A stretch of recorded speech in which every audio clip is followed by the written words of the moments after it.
fa mahakasika kosa ny lafiny raha toekarena sy fampandrosoana firenena manokana tanjon'ny filoha era zoazary-mampianina moa ny fampienana ny fahantrana ka manana andraikitra goavana ao anatin'izany moa ny ministera ny fitantanam-bola sy ny teti-bola raha ny tanterahina omaly ary ny fandraisam-pahefana famindram-pahefana azafady teo amin'ny minisitra teo aloha sy ny minisitra vaovao dia androany kosa no nandraisan'ny mpiasa teo anivony ity ministera ity raha nyity minisitra vaovao ity izay zanakatran ny ministera ihany moa.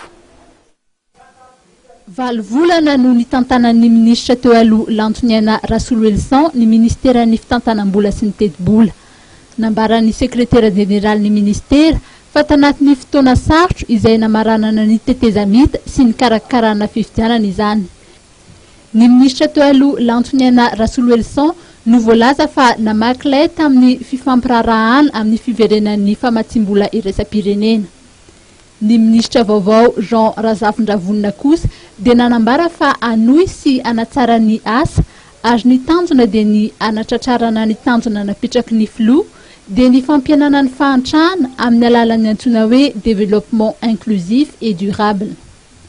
Anatsara ny fampiasana volam-panjakana dia les performance hoe misy vokatra azo tsapahitanana amin'ny fanatsarana fiainana vahoaka ny zavatra atao.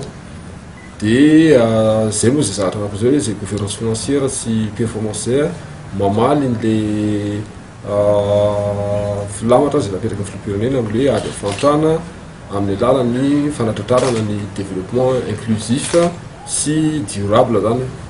Dia fanazaiko tao ambany le développement inclusif et durable zay développement inclusif tsika tsy resaka taux de croissance économique hoe tsy ampy fotsiny zany ny mahatratra fitombony arakarena fobe mihoatra amin'ny fitombony fonina zay 2.9 isan-jato fa tokony isy fiantraikany vatana ary azo tsapahitanana amin'ny fiainan'ny vahoaka izy amin'ny ankapobeny zay zany le principal.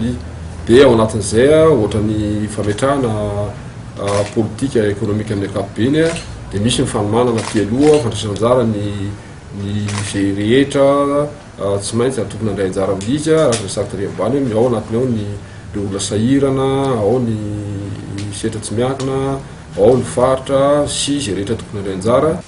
Mikasika ny fampiakaran'ny karaman'ny mpiasam-panjakana dia nanambara ny ministry ny teti-bola sy ny fitantanam-bola fa anjaran'ny filoham-pirenena no manapa-kevitra mikasika izany.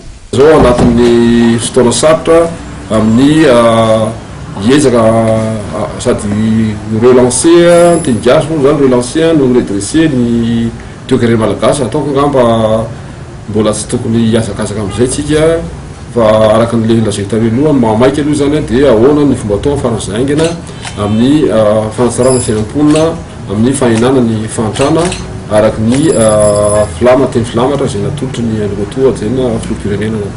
Tapikaraman'ny solom-bavam-bahoaka isan'ny nanaovan'ny vavy amin'ny tsoaka mahaleo tena zareo fa tsy anjara angamba amin'ny tena zay.